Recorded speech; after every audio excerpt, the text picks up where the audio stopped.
الرحمن الرحيم. الحمد لله رب العالمين، والصلاة والسلام على أشرف الأنبياء والمرسلين محمد وعلى آله وأصحابه أجمعين إلى يوم الدين. اللهم انفعنا بما علمتنا وعلمنا بما ينفعنا يا أرحم الراحمين.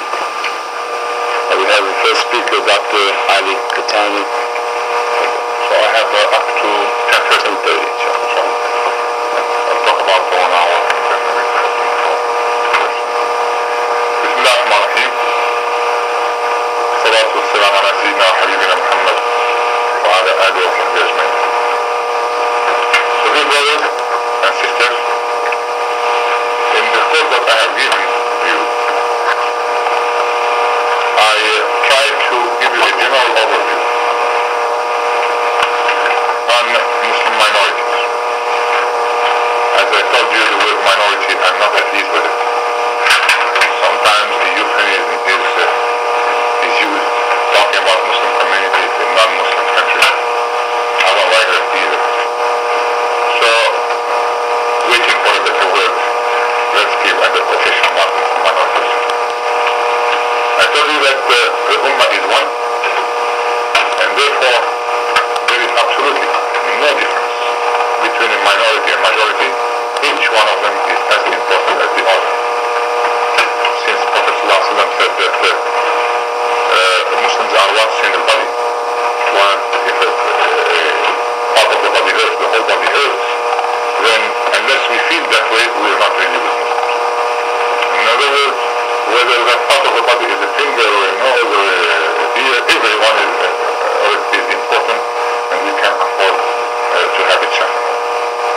Therefore, those who will tell you, for instance, that let's worry first about Muslim countries rather than about minorities, or those who will tell you this is a small minority, is not that important, this is nonsense. Minority, not only, there is no difference between minority and majority. At the same time, there is no difference between a small minority or a small minority. As a matter of fact, Allah Azza wa Jalla in Hadith Qudsi said that a Muslim, the human being, is more important in the eyes of Allah than the Kaaba itself. Imagine how much we respect Kaaba, not only for worship, we respect it as a self-directed. But one single Muslim in the eyes of Allah is more. So how much sin we do around the world by mistreating Muslims in so many ways. So we have to bear in mind that the Muslim is very important. Any Muslim, very, very important. Even a single Muslim. The second thing that I wanted to say, that I said, and I would like to put it in mind, not forget it, this is the last thing I would like you to remember, is that really the struggle for the survival of the Ummah, it goes into its weakest part, that is the minorities. And within the minorities, in the weakest part of the minorities, that is children and women. That's why if you pick up the press, there is so much propaganda against Islam as a religion that treats badly the women. That's on purpose. It's not haphazard. This is why so much effort is done to get the children educated in a non-Islamic atmosphere. That is why it is extremely dangerous if we do not open the eyes of our communities that they should make sure to marry Muslim together, Muslim women and men. And in many ways they say that a woman, a mu'mina, is much better, a slave mu'mina is much better for you than, let's say, a woman of a great family that might not be a mu'min. And the Prophet ﷺ said that a woman could be married for many reasons. And he listed for her money, for her family, for her wealth. He said, the Prophet ﷺ, take the one with a good deen and you will never fail. That's a woman with a deen who is above all the others. Now, for a Muslim woman, a woman with a deen, how about choosing between a Muslim and a non-Muslim? So there is a lot of misconception by saying, well, it is halal to marry people of the book. But, I mean, for male to marry female people of the book. But, and, I mean, I'm talking people of the book remaining people of the book. Women, because Muslims finish his Muslim, but, and under which conditions? The minorities, this can be destroying to the minority where all the males marry outside the community. What will happen to the females? They also marry outside the community at the end of the community. The other misleading situation in many Muslims is that people think that by putting themselves, their children into denomination Christian school, they get the best education possible. Unfortunately, they do it in Muslim countries as well. So missionaries have a very nice thing. They put very good schools, etc., and they get the elite children, and that's how the Muslim countries are such a bad shape, because these brainwashed kids, they become later, of course, the leaders of these countries, and eventually you see what's going on. They are decultured. Their allegiance is not with their people, not with their deen. They don't know it. And you will believe it, a lot of people in top position in our countries, they look down on their own people. You might find the same thing here in, let's say, African-American community. People who are on the top, they might in their heart look down on their own community because they feel that they succeeded. Same thing. Now, I already told you the importance of organization. And the organization with no purpose is a useless organization. Unless you have that vision for what you are organizing and what your position in that organization.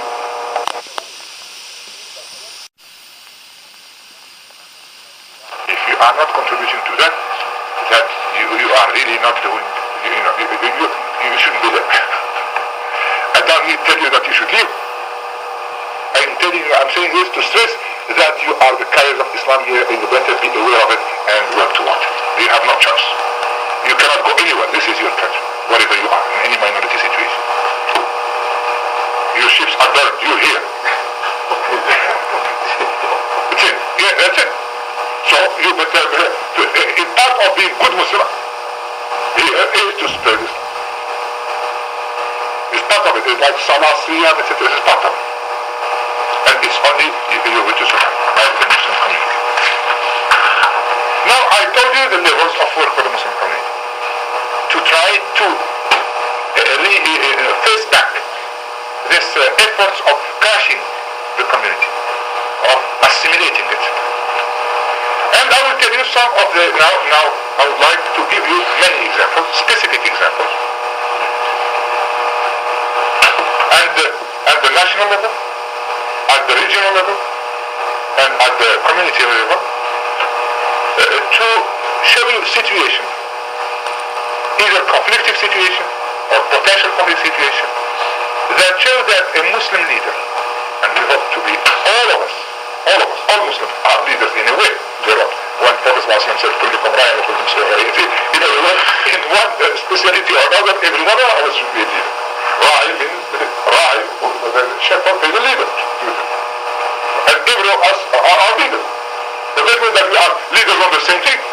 If you have an imam, is a leader as an imam. If you have somebody keeping cleaning the house of Allah, he is a leader in cleaning the house. He is responsible for that. And he should do it properly. Let's look at the Muslim community in France as an example. Why do I take France? France is a country where practically, like most European countries, Islam was the enemy and forbidden until the beginning of 20th century. You won't believe it, until 17th, 18th, 19th century, any Muslim, until maybe end of slavery, any Muslim caught by any European country, whatever is ethnic background, he would be turned into slavery. That was the rule. And most of the time, these poor people who are taken, they would put them to row the ships. This is a very horrible job, but most of them end up dying after 3, 4, 5 years. Easy. And many times you heard about the pirates, the barbaric pirates, so-called barbaric pirates, pirates of North Africa. See, you have to be always careful in looking at history. Very careful. Because, as somebody said, history is the story of the victors. who are the victims very rarely have a chance to tell their story. We, for instance, in North Africa, we don't call the so-called barbaric pirates as barbaric pirates, because we were suffering from European pirates who will come to our shorelines, destroy our villages, take our women, children, and men, sell them into slavery in Western Europe. And they were the pirates. So the Muslims organized themselves on the coastlines, establishing Ribat. The name Ribat al-Fath, the capital of Morocco. Ribat means a place where people will stay, pray, and get training to defend the coast. That's why in North Africa we call the coast Thagr. Thagr means mouth. The coast was a borderline. It was a dangerous place. Why? Because you had to go beyond there, because European pirates will come and play havoc with the people. So people organize themselves and start, of course, defending the shoreline. And we call them Mujahidi al-Bahr, the Mujahideen of the sea. So, from our point of view, Muslim point of view, these people were defenders. They weren't pirates. They were defending the coast. Now, up to the 19th century, going back to France, there were camps all over, especially in the south, on the Mediterranean shore, where all these Moroccan, Algerian, Tunisian, Turkish slaves were put there. And I found a book, very interesting book, on the correspondence between the Regency of Algiers, that's the province of Algiers, along with the Kingdom of France at that time, where all the fight was for the exchange of the slaves, for freedom, for etc., for their right, for instance, for chance to give them a mosque, etc. And therefore, the Muslims were captive. When did the Muslims start really arriving in France? Well, as you know, by 1830, by the way, there is a book also that has appeared, very interesting book, we call it in French, very interesting. Les Chrétiens.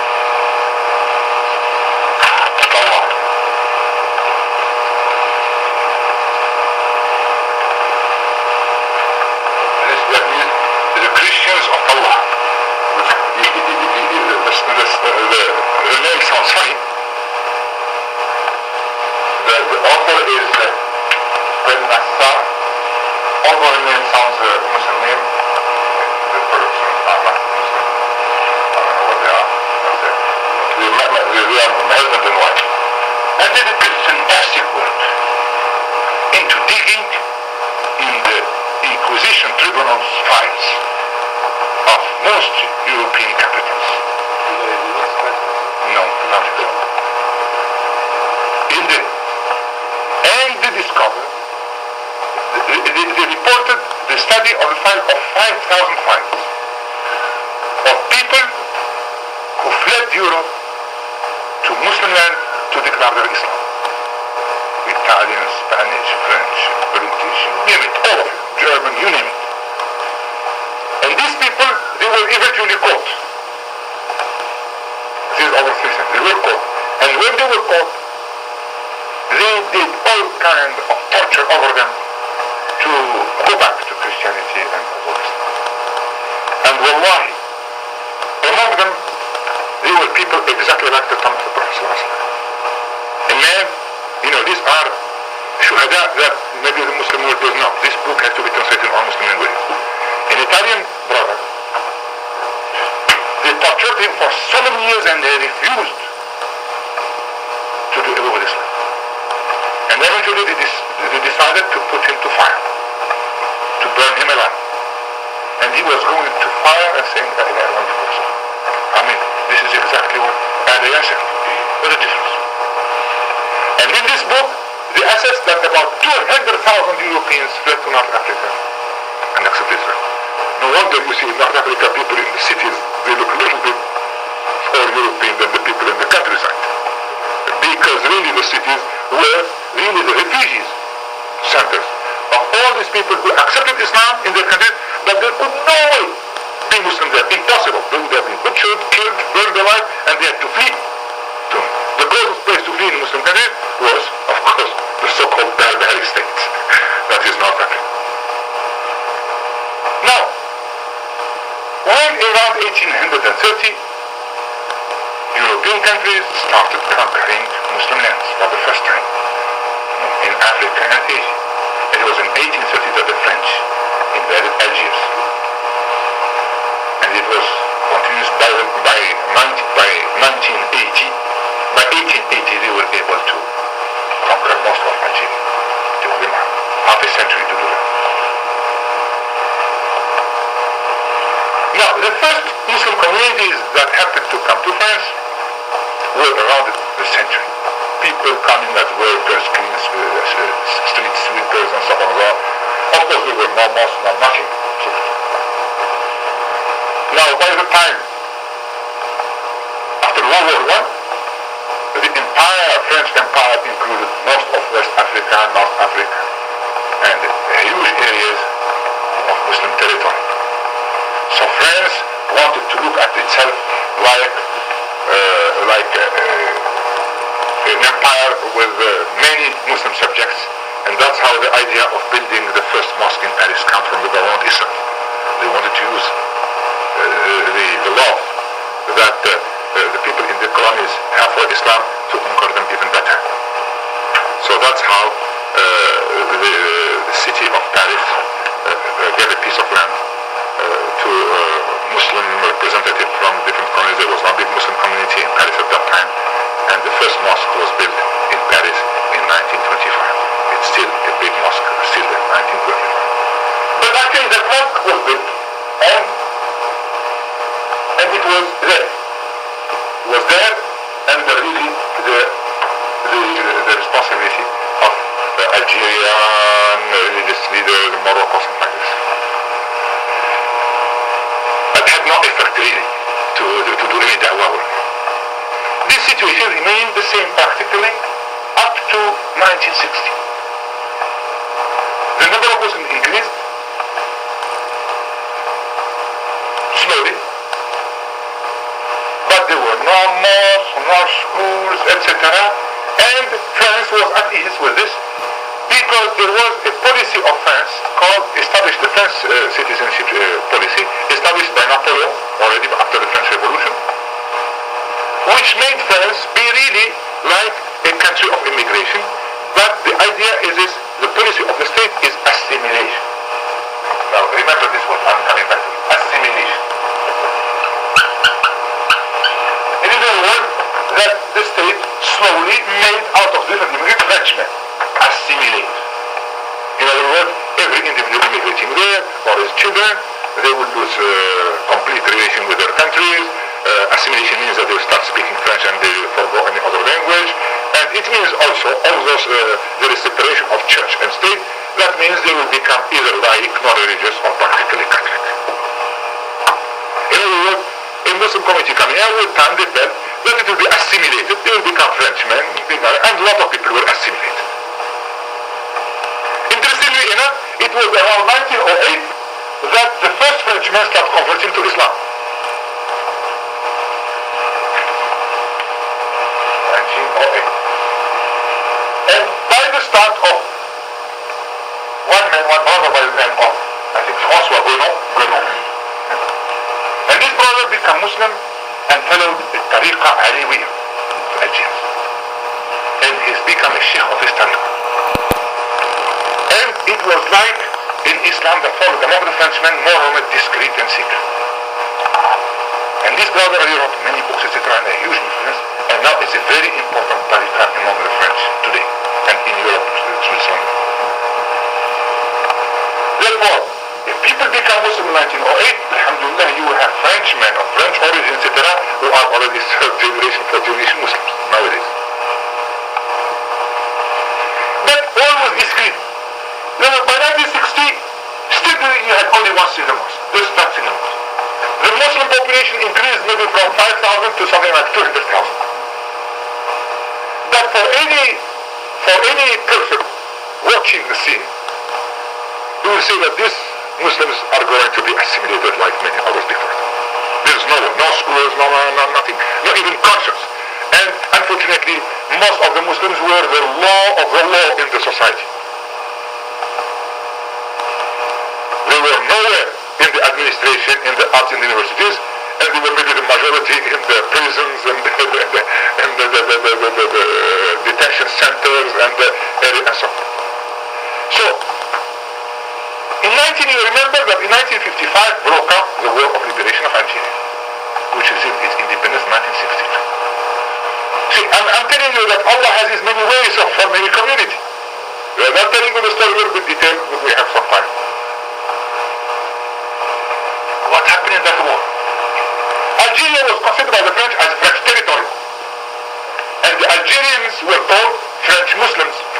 But that was a lie, because the French Muslims were not French Muslim citizens, were French Muslim subjects.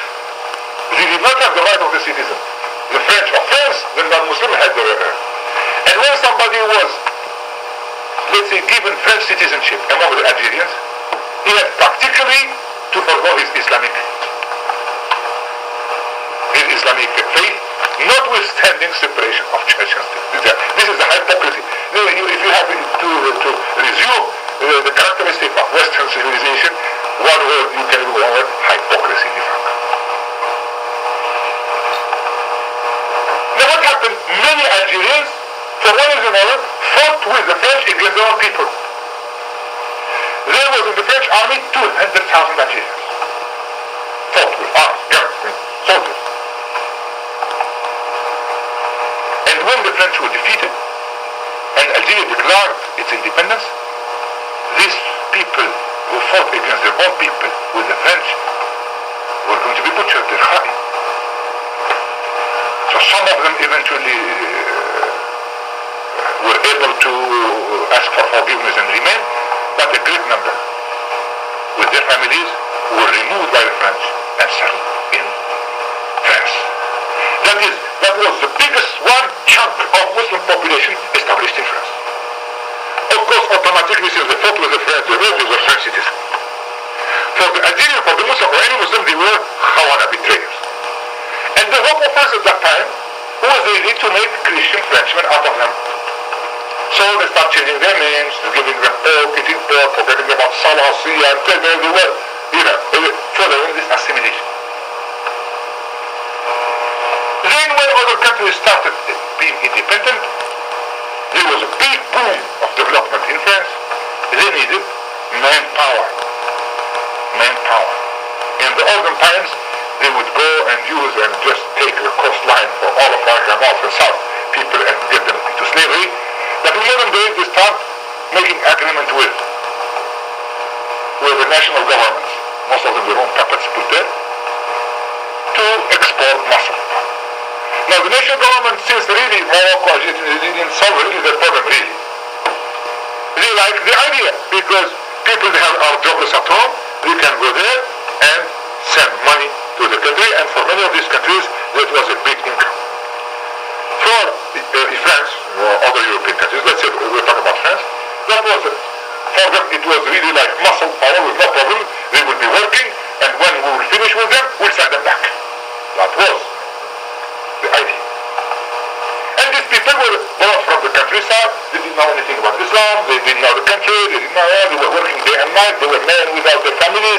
In other words, there was no danger of establishing Muslim communities.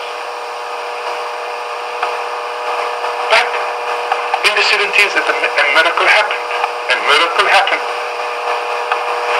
By that time, there were maybe 1 million Muslim in France, including maybe 20 to 30,000 converts among the Frenchmen.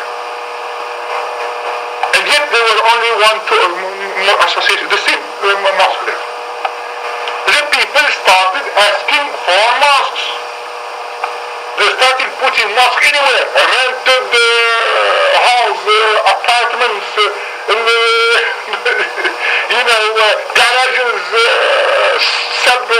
garages, and then basement, getting churches and names, to the point that from 1975 approximately to today, that is 199, the number of mosques went from 1 to 1,000. and some of them with minarets, beautiful mosques later in the 80s and 90s, and I'll tell you about them. And the Muslim Association maybe from 2 or 3 to something like 1,000. No wonder that there was a book that is written, The Values in Islam, in French again, The Values in Islam, that is the circle of Islam, and the subtitle, The Birth of a Religion in France. They called it a birth. And they really took them by surprise. It means that they eventually will start bringing in their families, and the miracle that happened, the children of those people who were fighting with the French, etc., and the Frenchmen, they start changing back to Muslim names and they start becoming Muslim again. Boys and girls, completely assimilated. Completely. I mean, they don't speak a word of Arabic, etc. Even Algeria would forbid them to visit Algeria. Algeria, they wanted to behave in an Islamic way because they thought the details, they should be doing all their yet they started. And that's everywhere, all over the place. Nowadays, France had to change its identity itself. It has no choice. Now you have 4 million maybe Muslims in France. Of these 4 million, about 2 million are French citizens. How are the French citizens? Either this, they call them Harki. These people who were fighting with the French and their children, the 200,000 become 500,000. Muslims, alhamdulillah, we have a lot of children. French law said whoever is born in France is French. Therefore, all these workers there brought their families, their children born there, they become French. And there are as many as 200,000 French converts. To the point that the French converts are becoming in the forefront of the Muslim leadership. And when you hear French convert, the word convert is not appropriate one. Why? Because many of so-called French converts have been born Muslim. Is the grandfather who became them. Of course, 1-2 generations before they were secret, and now they don't have to keep it secret. So, with this presence all over, a big thing, every little Islamic thing appearing, it becomes an uproar. For instance, you remember about last year, when little girls started coming to high school with a little hijab, nothing really shocking, just little hijab on the covering top of their hair, maybe not even all their hair. It was a big star, you know, the whole republic was in danger. Now, if you watch that, you know, if you look at it on the face of it, it sounds funny, but it is not funny. Why? Because while their own children are being lost to any moral ideals, they just cannot understand how the little kids, especially the little girls, that's what bothers them most, because they expect the little girls to become completely graduate. First, give them freedom against the oppression of Islam. You know, this is the word. How they will be so attached to Islam and attached to it, while the parents were not. They don't know what happened. So they feel important. They feel defeated, really. And they overreact. Because who is leading the French movement in France? I mean the Islamic movement. It's the young, not the old. The new generation, the upcoming ones. So now, the big deal now in France is whether we should talk about assimilation or integration. You're going to tell me, what is it? See, I mean, the Muslims should keep this in mind on the larger scale kind of thing. Otherwise, you cannot say, well, I'm praying, I'm fasting, alhamdulillah, I'm alright, nobody bothers me. That's not enough. Right. You should know where you fit. You are in a country, you're in France. If you are messed up from the top there, the decision maker, whatever you do will be wiped out. So, of course the Muslim has no right. Whenever a mosque is going to be built, it's always, every single time, a hassle. Now they accept mosque, you build one. But one thing bothers them more than anything else. Guess what? The minaret. A minaret, my God. They don't love minarets, they don't like minarets. It gives them a symbolic Islamic presence that you cannot miss. Allahu Akbar. And every time there is a mosque project, you would have citizens association for the defense of the environment, for this, for that, and they will go and complain, and they shouldn't have it, and the minaret is dangerous for the birds, or for the all kind of crazy things. And eventually, every time, alhamdulillah, the Muslim win. Every time. And now you have more than 100 mosques built with minarets. You have no place in France now, small village, big village, town, city where you don't have a mosque. And in big cities, you have dozens, maybe hundreds, like Paris, hundreds of them, or Marseille, etc. Meaning it's about 8% of the population. Now, what is integration? What is assimilation? Assimilation means that, alright, we accept you as Muslim. You can have an internal allegiance to each other. But please integrate to it. You'll be Muslim French. In other words, like the minister of, one minister in the government, French government said, we have to build Sharia schools in France, he said. He said, if we don't do it, the integrists will do it. And we should build Sharia schools to produce tricolor imams. That's his words. Tricolor, because the French flag is blue, white, and red. That means to produce imams that have allegiance to the republic and secularism and be practically imams that are not imams. That's their dreams. If they cannot gain that, at least they want to control the Muslims from inside. In other words, nowadays, to have Muslims integrated, now they are crying for Islamic representation. Because when Muslims, it's like the United States, when Muslims grow out, you have huge movement going, but it's headless movement. There is no national body, it's association all over the place, and maybe associations that claim to represent all the Muslims, this group, that group, etc. Now, obviously, they want to have some kind, quote unquote, some Muslim church to deal with, to negotiate. Muslims also want to have some representative body. But the Muslims want to have a representative controlled by the Muslims. This is now the struggle going on right now. They want and they are trying hard. What do the French want? Really. They want a representative body to be used to control the Muslim masses. How could they do it? I mean, after all, they have their laws, their constitution. They cannot treat, especially citizens, Muslims differently from Jews and Christians. Yet they don't want them to give them the same rights. So they will not be able, if the Muslims organize themselves, they will not be able to control them directly. What do? They want to control them through Muslim governments.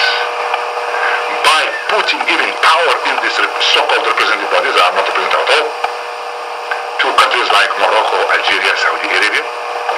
In this way, they can really impose on them their will, not directly, but through these countries, these governments. And that's the story going on with the battle of Islam in Western Europe. That story I told you in France is similar one. In Spain, similar one. In England, similar one. In Belgium, similar one. Same story. Now, I tell you, why should the government of Muslim countries want to put down the Muslim of France? Very simple. Okay, among the 4 million Muslim of France, how many you have? You have something like 1 million Algerian, 500,000 Tunisian, Moroccan, 300,000 or 400, another 500,000 Tunisians, you have 200,000 Turks, and so forth. Now, Moroccan government who are oppressing people, or Algerian or Turkish, who are not ready to give full freedom to their population as far as Islam is concerned, they are scared from this Islamic Renaissance in France. Because these Moroccans, they come and visit their people, etc., and they do a lot of influence. So they are to be controlled. They are to be controlled. And that's why, for instance, when these little Moroccan girls refused absolutely to remove the hijab. It was, who really forced them to remove it? It was the ambassador of Morocco in France, by threatening his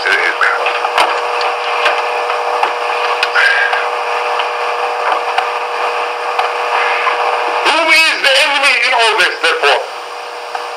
To keep push out, because he is not under the control of the Muslim government. Who are they? Those who are the citizens, especially the local ones. So if French people of French origin control the Muslim association, who is going to control them? We have no family to put pressure on in Bangladesh. They are French. And alhamdulillah, automatically it is now the local ones that are taking the leadership. And that's a good sign. The local ones, meaning both those who themselves are parents or grandparents converted to Islam, local French, and also those children of Harkis, that is, those who are French citizens, have no link anymore. And really, it gives great scope for growth.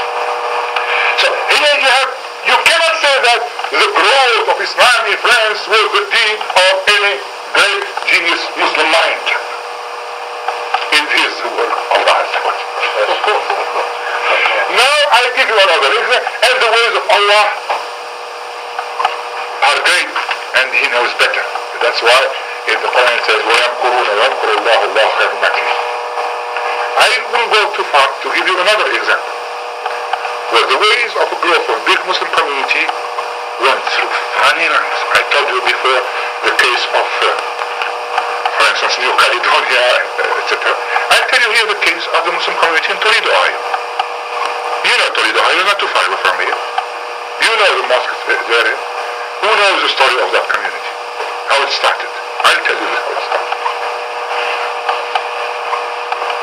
Toledo, Ohio had no Muslims whatsoever, community or not, until 1950, practically. Late 1940s.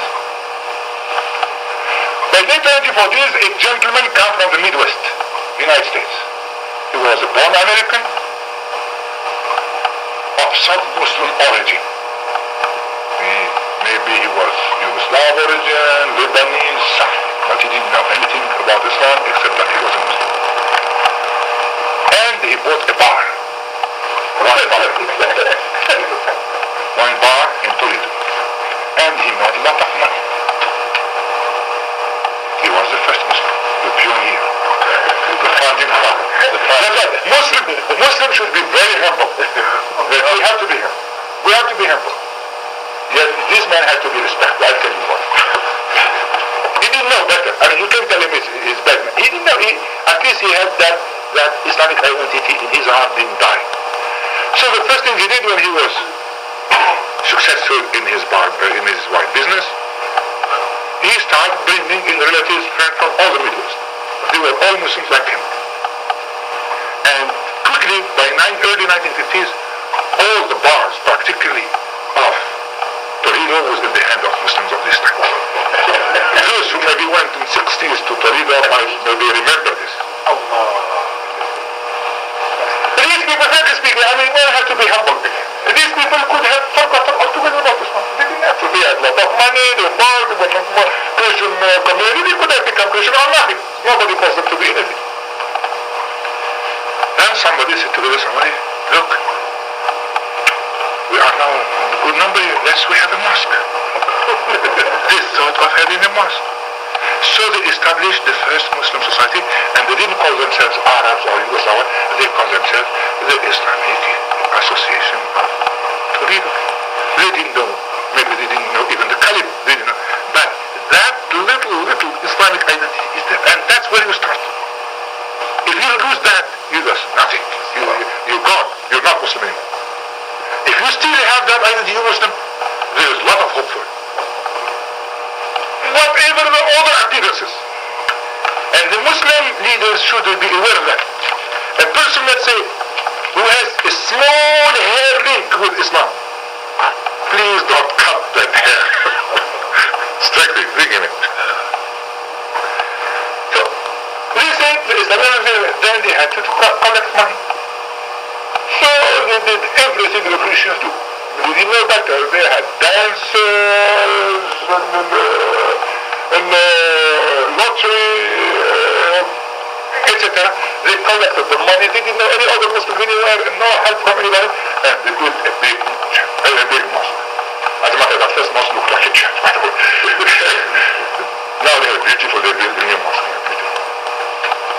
And now, next thing, they did the right thing. All their decisions were right. The first man who came, gathered all the Muslims around him. Right decision.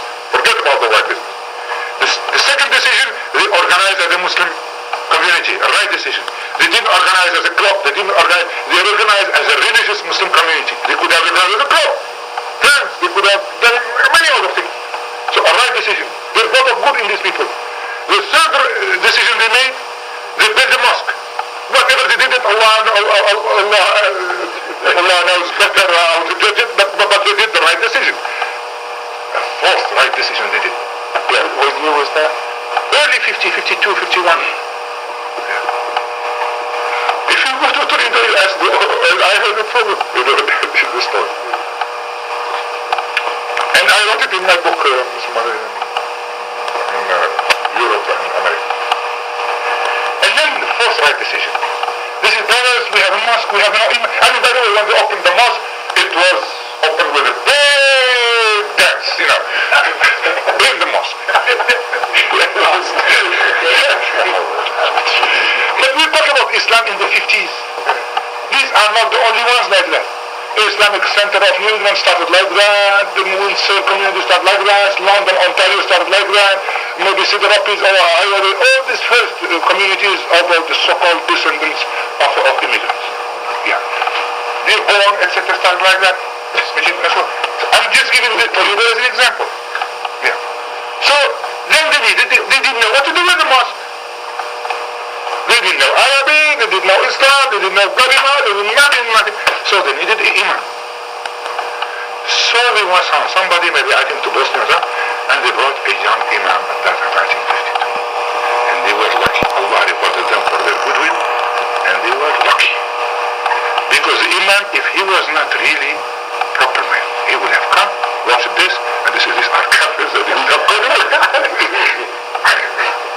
Some of the imams we know, coming from overseas. This man watched that, and he realized that he couldn't do much with the problems. And he said, please give me your children. And he concentrated on the children. And the children, they were little kids, 5, 6, 7, 10, 12, 15, 16. And they go, knowing Islam, they had Arabic language, etc. Already they start growing. Eventually, they become young men and ladies, they are engineers, doctors. Daddy, this is haram, this shouldn't be, etc. Automatically, the new generation, they are infinitely better. And they went out of the wine business. They are other person. And this is one, and they built eventually a school, a big mosque, natural minaret, beautiful one. And it is one of the best communities in the United States. How did it happen? Now, if you look at the face of it, that's why this Sufi education is very important. Why Sufi education? Sufi education teaches you humility. Teaches you love for a human being. Teach you that, forget about some excesses, but teaches you not to be arrogant. Like somebody gave an example, say, the difference between arrogant Muslim and the humble Muslim. What is it? He said somebody enters in the mosque and says, Salamu alaikum. And nobody answers. He raises up and says, Salamu alaikum. Nobody answers.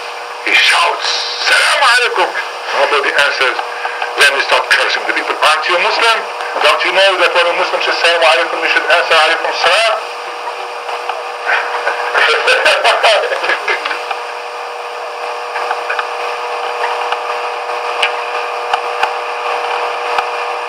Okay, you call them. You tell them, please. You call that something. Please do it.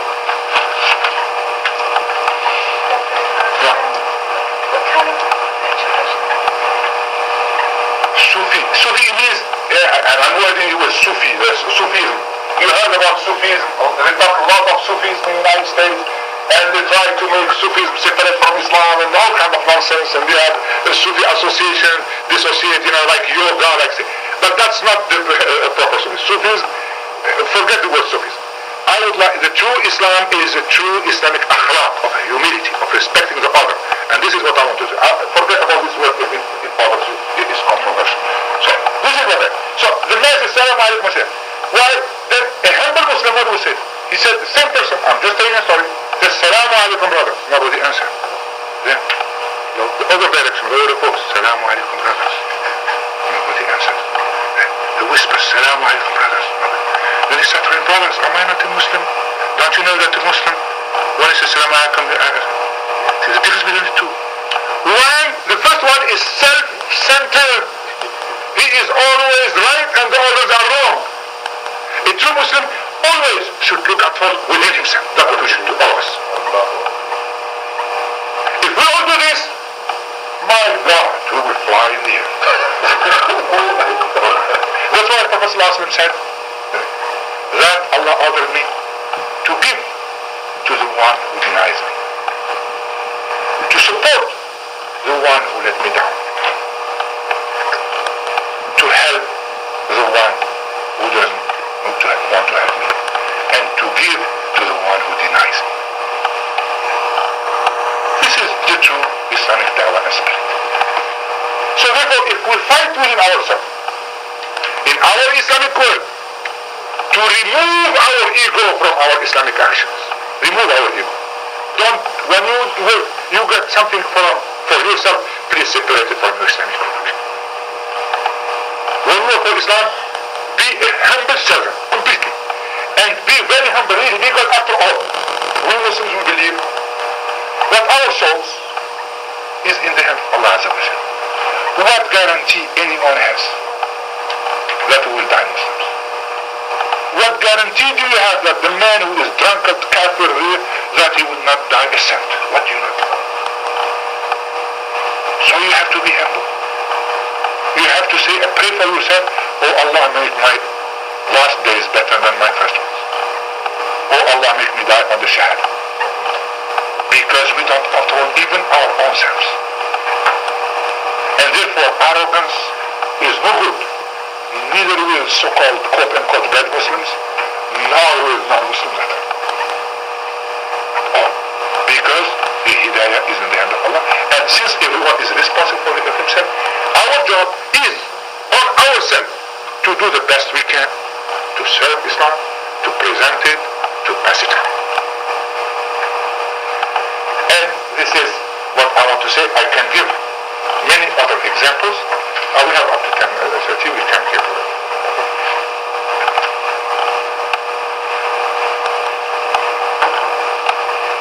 If we look at this world today, we have a tendency maybe to be depressed. Why? Because we say that there is, frankly speaking, no Muslim country as such standing on its feet. To see interference now. We are in the hand of, more or less, quote-unquote, under evil forces. But if you look at it in a more wider way, we should realize two things. And this is, I want to again stress a point that is important. First of all, that the war between haqq and batil is eternal since Sayyidina Adam. I mean, why do you want to have peace and rest in this world? Peace and rest is in the hereafter. That's why we say, لا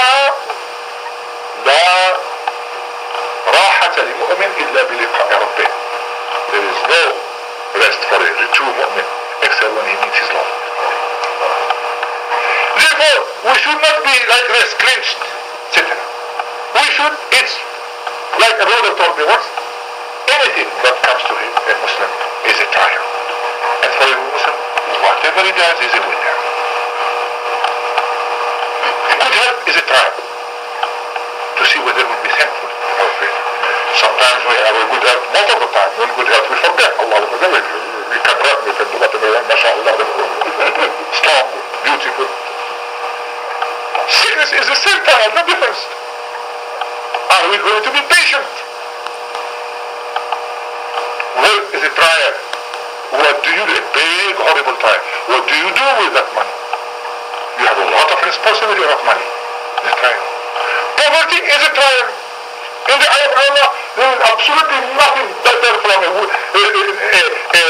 healthy man, or a sick man, or a wealthy man, or a poor man. It's not that counts. It counts how do you pass the trial. It counts how do you pass the trial. And the Muslim is a taqwa, that means that we have to pass that trial properly. The second thing that we should realize, and this is, we have to bear in mind clearly, strongly, and it makes Muslims superhuman beings if they do it really. Is the forces of evil against the force of right are imposed on entire humanity. Therefore, basically, all humanity are our side. We should not look ourselves as Arabs versus French, or we Muslims versus the kafir out there. There's a so-called quote-unquote kafir out there. And our brothers and sisters, the difference is that they are in worse shape than what we are. They need help. So you have to stretch out for the community at large. As Muslims, we Muslims should be the leaders of the community, to help them. Not necessarily for them to become Muslim because their heart in the hand of Allah, and we hope that they will become Muslim, but it's not our business. But for the sake of doing our duty as Muslims, to help humanity, to preserve Islam, to show the truth, and not give a chance to the people to choose, and strengthen their will to change.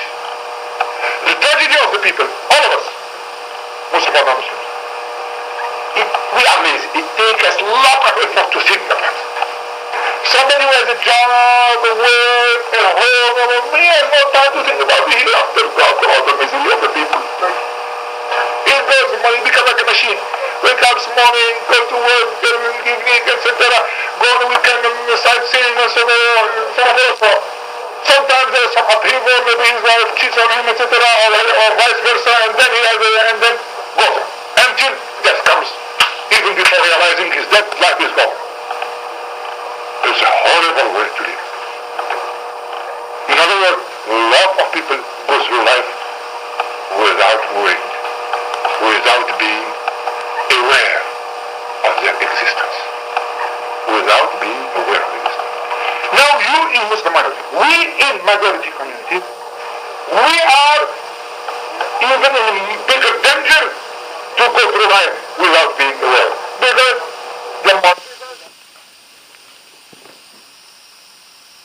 Because there is no way in the middle. Paradise, because if you succeed, if you are aware, if you succeed in your, you are the vanguard of Islam in a frontier territory. You are the vanguard. You are really exactly the Sahaba of Muhammad, because you are doing what they are doing. You are. You have to be aware. You are either the first Muslims or the Muslims sitting there, etc. You are it. In other words, the future of Islam here is in your hands. So please take care of that future. If you don't do nothing, you are responsible. If you do nothing, just period, you go to work, etc., pray your prayers, etc., do nothing, you don't, that's not enough prayer, by the way. Then your children are going to be lost, guaranteed.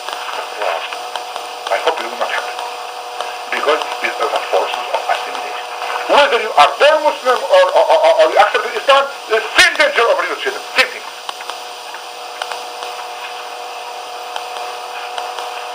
And that's why it is in your hands to stand up.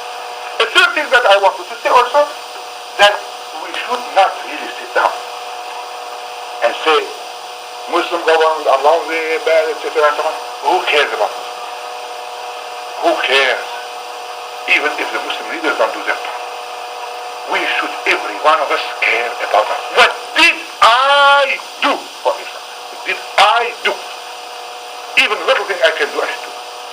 And therefore, we should teach all our anti-Islamic action is an action of education. We should teach not only the Salah Ibadat, we should try to teach the life of Sayyidina Muhammad sallallahu alaihi wasallam to all our children.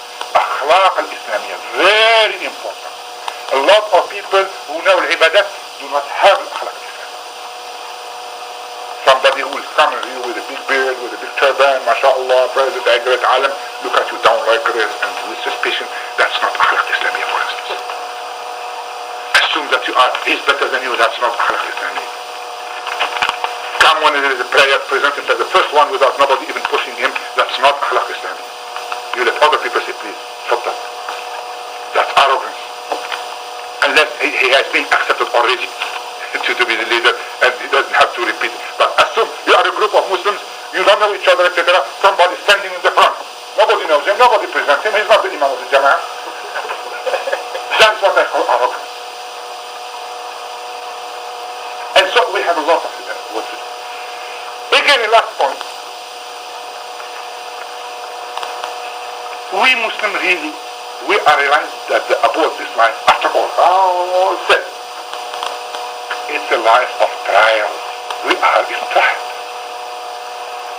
The abode of eternity is not this one, the hereafter. Therefore, Allah requests us to do the best we can, be the best example in errors. But we are not seeking power over others. We don't want to be overpowered anybody. Overpowering others, that is playing God, that's being shaitan, that's what. What right do I have to decide on the life of others, whether individuals or nations? But we would like to serve them, to know better, to make them better. And if we succeed in doing this, alhamdulillah. If we don't succeed, alhamdulillah, Allah knows better, because the success is the hand of Allah, but we are requested to work towards the success. A Muslim does not work to be a failure. He should. He work towards the success.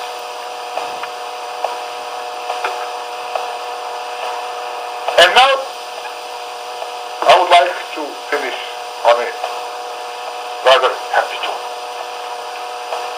If you compare the Muslim world, Muslim Ummah, I'm not going to go farther than the last century, just this century.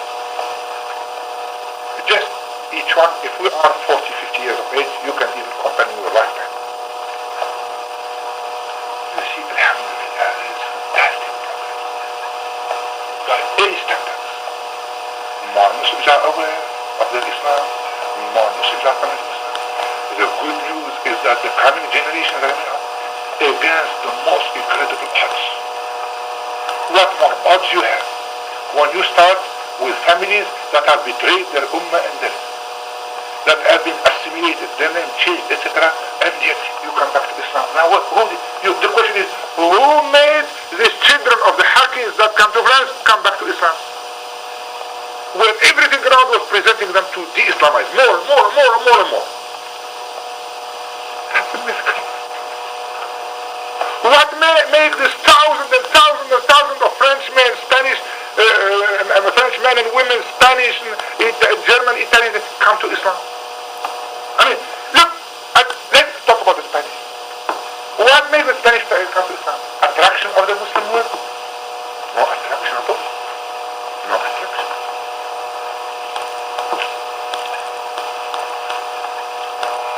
Attraction of Muslims? Attraction, I tell you, in Spain, there are two types of Muslims that go to Spain. Majority, I don't want to say. The rich one, go to the Costa del Sol, Costa Brava, have their palaces, etc., women, wine, big cars, and they never help the Muslim community even with a penny to build neither mosque nor these are the rich ones. Poor ones, they are so Islamized. Astaghfirullah, all the prostitutes are Muslim from Muslim countries, all the thieves are Muslim from Muslim countries, the prison are full with them, drugs, you name it, all Middle East. So what is the strength of Islam? Wallahi, the strength, and that's the living miracle that we are seeing, is that book.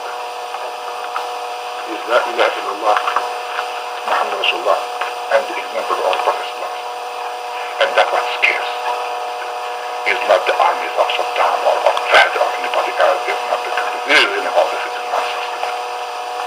Where whether he wins or loses, etc. It doesn't make any difference. Because that's what the Quran says.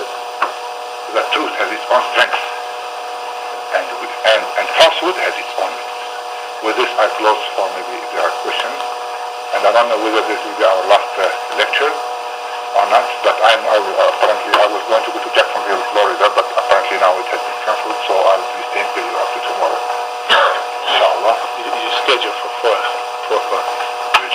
So, inshallah. Yes, sister? I would like to ask, what were some of your observations traveling among the Americans? Well, first of all, I get the example of France. I wanted to give a faraway example so you can look at it more objectively. If we look at the United States, how did the Muslim community start existing? It really is a miracle. I mean, the source of the community here, I read one of the first Muslims here. It just happened. I'm going to read, they discovered, they gave this to me in there.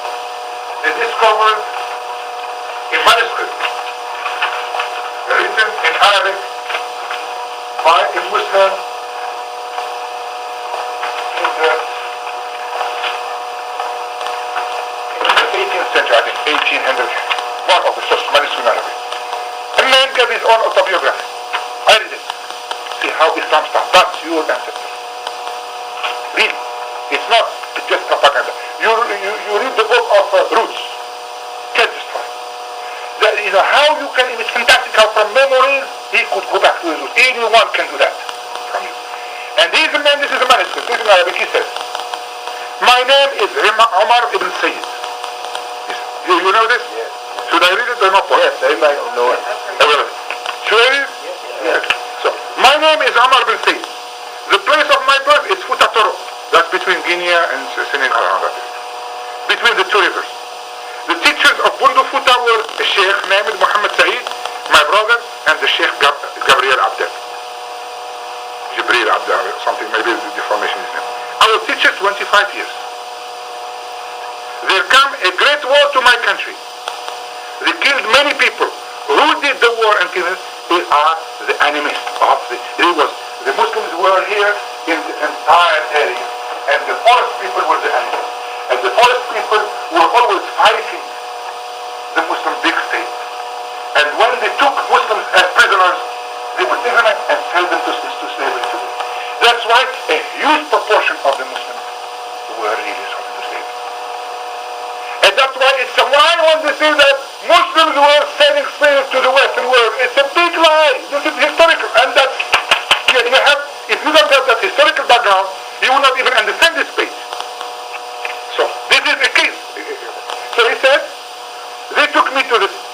Alright, I was a teacher. They come a great war to my country, they killed many people, they took me to the sea and sold me in the hands of the Christians. Who did this? Muslims? No. These animals, forest people, who do fight.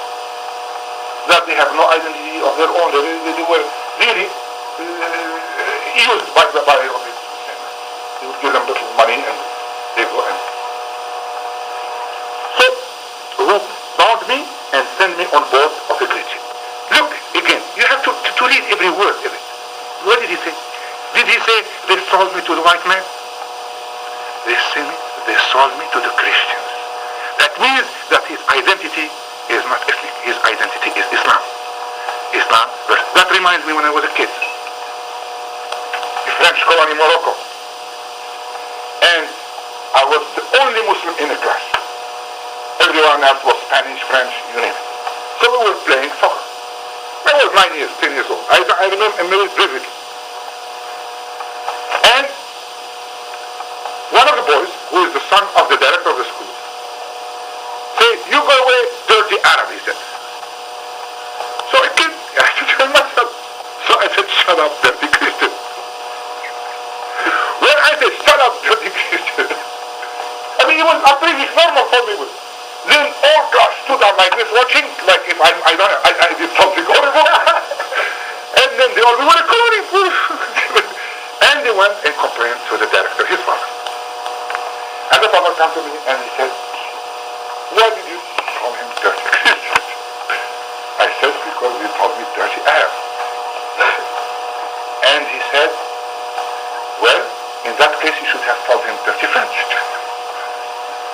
what's the difference?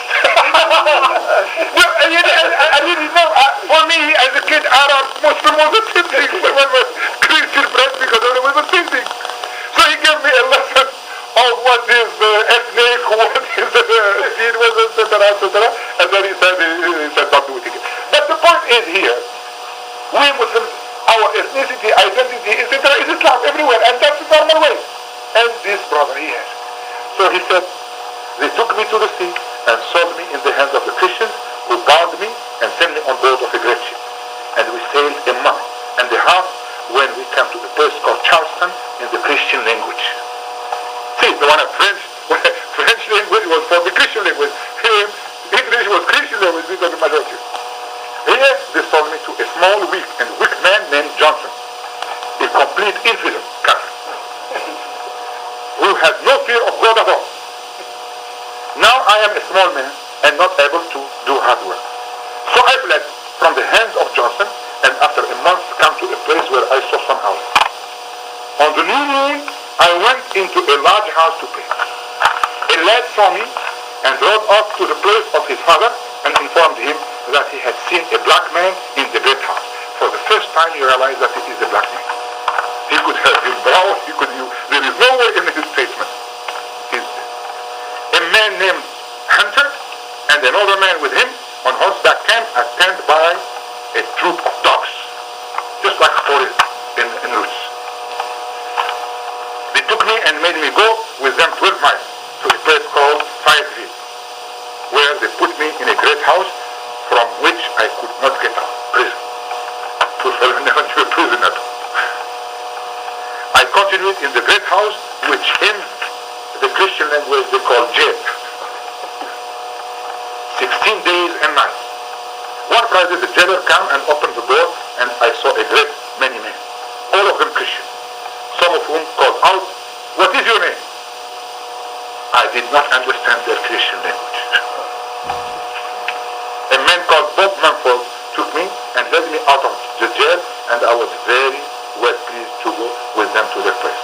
I stayed at Mumford's 4 days and nights, and then a man named Jim Owen, son-in-law of Mumford, who married his daughter Betsy, asked me if I was willing to go to a place named Pleasant. I said yes, I was willing. I went with them, and I have remained on the place of Jim Owen until now. That's what we. The point here, how the community started and why Islam did not survive. The biggest crime that they did to the African community, Muslim African community in the United States, is destroy the family unit. It was impossible to have normal families. They will send one this direction, one that direction, break up families throughout the children. They will abuse the women, have children with the women, sell as slaves their own children. It's incredible. Yet it remains in the heart. How did it remain? Is a miracle. How did, for instance, the late, the author of, what is his name? The late Huxley, how did the information pass from one generation to another when they were dispersed, etc. is a miracle. Yet it remains as a general, what I call residual Islam in the heart of people. By the 19th century, Lebanese and Syrians come to this country from countryside. A small minority of Muslims, a big majority of Christians. A minority in a minority. Double minority. They come from the countryside. They didn't know about anything about Islam. They come from a Muslim land that was Ottoman Empire that was crumbling in a bad shape. They come here to survive. How did Islam start in the early scientific organization? It started from the children of those communities. That's why when I told you the story of New England, I looked at it in this context. And you have to handle it with care, with education, with love, with attention. You don't go and knock. Wallahi, the brothers in New England who established the Islamic Academy, they told me, the first guys when I met them in 1975 were 90 years old. They said, the founding father of the association.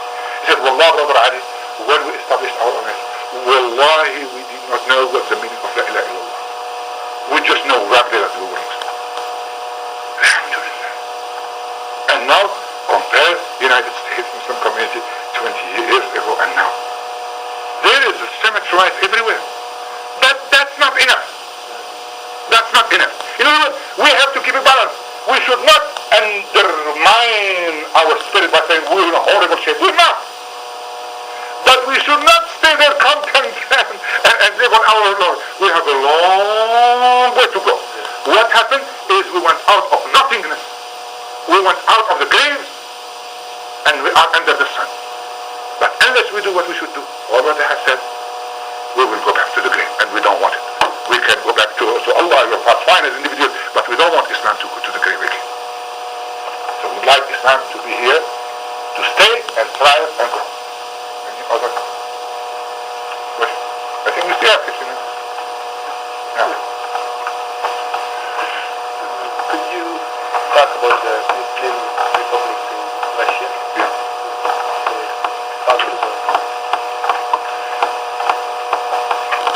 Russia, as a matter of fact, as I told you, unfortunately, the war between Europe and Islam has been continuous. Absolutely continuous. It's a continuous cruising. And I have to go back to the origin of the Russian Empire. Russia started as a tiny little principality here around Moscow. And they were really very wide tribes, Russian tribes. Very wide. They had no education, nothing like that. The civilized people of the area were the Tatars. Tatars were not civilized either. Tatars were the descendants of Genghis Khan of the Mongolian tribes.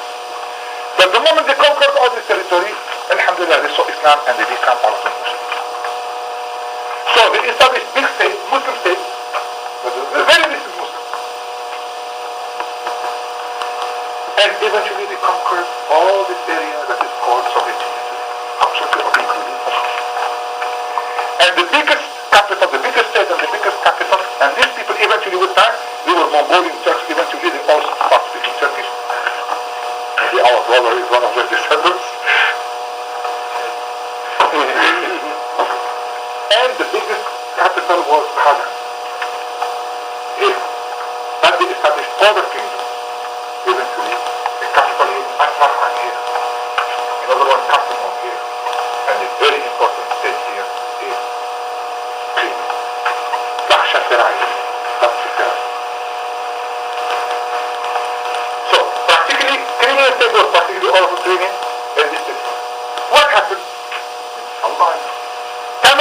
Tamerlan, the famous Tamerlan, who was a Muslim, but Allah knows about his Islam. This man killed more Muslims than anybody else in the history of Islam. So he conquered the Ottomans and destroyed them. He was going to finish them off.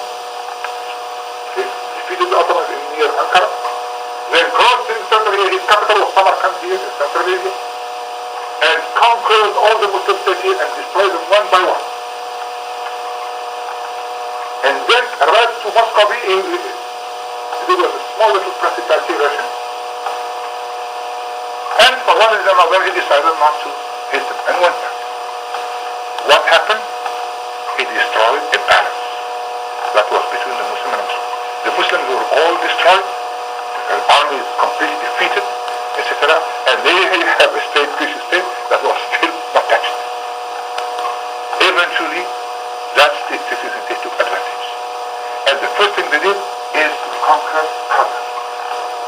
And that's how Kazan was conquered in 1555. Kazan on the front. So that was the biggest Muslim community coming under the Christian rule in Russia for the first time.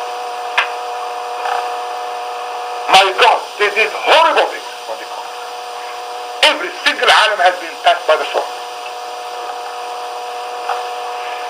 All the mosques have been destroyed.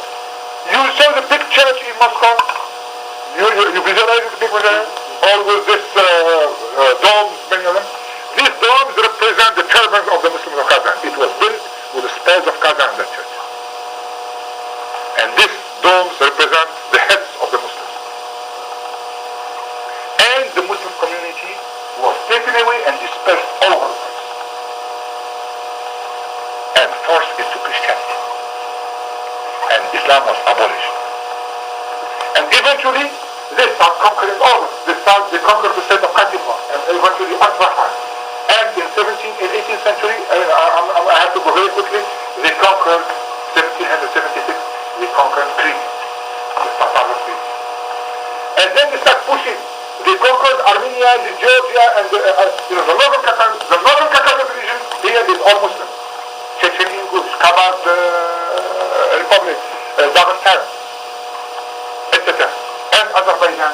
They conquered this from Ottoman Empire and from Iran. And they start pushing over their Muslim kingdom. Eventually they conquered all these areas. Now, eventually by the 19th century, end of 19th century, because 26, there was an Islamic Renaissance. And by the time the October Revolution came in, the Muslims were really to free themselves. But unfortunately, they were not helped by anyone. And the first communists, they fooled the Muslims. They said, we will free you. We will support you. Your statement of Lenin and the early days, etc., all talking great about Islam. But when they conquered these territories, they fought Islam even as much as the Orthodox religion, church. And what they did, they wanted to destroy Islamic presence and identity with time. The first thing, they removed Arabic language. Second thing, they removed Arabic script. Third thing, they dislocated the Muslim population. For instance, 80% of the Muslims of Soviet Union, former Soviet Union, are speaking Turkish. And 80% other languages, such as Tajik. Tajik is actually Persian, or Chechen, or Ingush, or the Caucasian languages. They picked up every Turkish dialect and called it a language. And they draw borders between the different. Some of the nations have been destroyed. The Kazakhs, for instance. The Kazakhs in 1913, Stalin made, the Kazakhs were nomadic people. And they were the last Turkish people to join Islam. They became Muslim in the 16th, 17th century. Stalin took all their herds, nationalized them, and made colhozes and forced them to be in. Half of the population citizens died of starvation. Half. To the point that by 1940, the Kazakhs in their own state of Kazakhstan were reduced to 30% of the total population.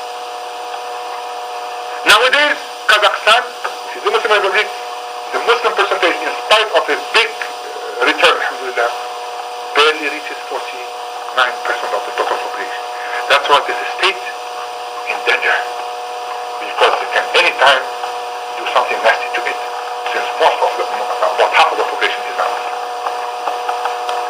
Al-Ma'ata, this is the biggest Muslim state in area. Al-Ma'ata is the capital. It's about 2.5 million square kilometers. This is the place that has a nuclear technology, it has etc. It's very important. The biggest other state is Uzbekistan. Uzbekistan with capital Tashkent is the seat of the most important Muslim civilization in Central Asia. It is there where there is the city of Bukhara. Bukhara of Imam Bukhari. It is there where there is the city of Tirmiz, Imam Tirmizi. It is the biggest in terms of population, about 22 million people.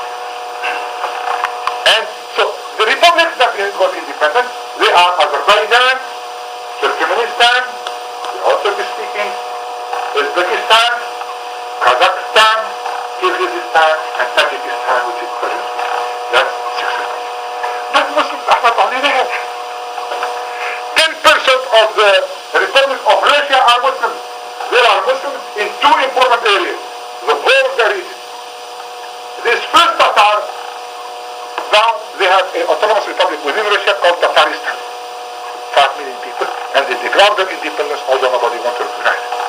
And it's, alhamdulillah, all the oil of Soviet Union is in Muslim areas. Then we have this other republic here, Bashkiria, Shugash, Udmurt, Mongolia, these are all Muslims. But instead of keeping them as one unit, they have the smaller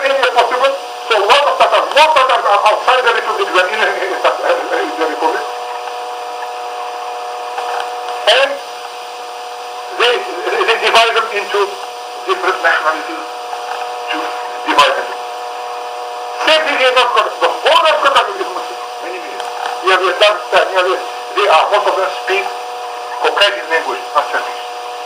With the exception of the Kurds, who are speaking a Turkish language, and the no guy, Matar. And this Tatar, I told you the story of the Tatar last time. So, within, now the other republics, very quickly I will go through. So in Ukraine there are Muslims now returning to Crimea, but there are Muslim Tatars all over the place here. In, what is the other republic here? Moldova. In Moldova, there is a community of 200,000. They call them, they are Turkish, Greek Orthodox Turkish. They were forced into Christianity and remain so, and now they are the one other group of people who are with residual Islam. And they declare their independence, nobody wants to recognize. Now here, there are Muslims, many Muslims in, alhamdulillah, they are turning back in Belarus, and especially in Lithuania. Now the government of Lithuania just back all the mosques to the Muslims. And these Lithuanian Muslims are Lithuanian speaking. They are these people, so they 500 years ago, etc. I mentioned of this. And here in the Caucasus, Azerbaijan is Muslim, of course, and you have Georgia.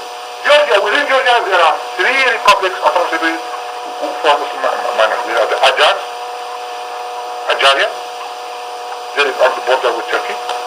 There is the South Osset, about 30% are Muslim, and there is this, what's the name of Sukhumi, anyway, this one declared its independence, now the army for there and there. So the war are going on in this Sukhumi republic and in South Africa. Now the worst republic for Muslims there, the worst of them is Armenia. Armenia of Muslim population was majority in the turn of the century. Armenia was carved from a Muslim territory, it's like Israel, was made to be a center of immigration of Armenians from all over. And until last year, about 20% of the population was Muslim added. And they were Muslim Armenians, they call them Hamsin. And they were Muslims also, they are called Medkhat. Already Stalin has kicked them out to Central Asia and Siberia. And last year, they started throwing out the Muslims to the border, taking their homes, kicking out, just like the Serbians are doing with the Bosniaks nowadays. And most of the world didn't say nothing. And that's how all the problems started. Because these refugees had to stay in Azerbaijan and this problem. Now, this is, obviously, with all the problems, what happened in the Soviet Republic Muslim community is a miracle. Who would think that without the war, 6 republics become independent? And the revival, and they want to be Muslim, and the revival in all these republics. 10 years ago, 5 years ago, they will tell you there is no more Islam in Israel. Now the estimate is much more than maybe there are 100 Muslims. And you have names like Azimov, is Muslim origin, Ishaq Azimov. Azimov comes from Azim, of is the relation they added there. Azim is Abdul Azim. Like the dancer, Nuriyat, it's Nuriyat, Nuriyat. And a lot of people who immigrated to so-called relations are really Muslim origin, Christianity, etc.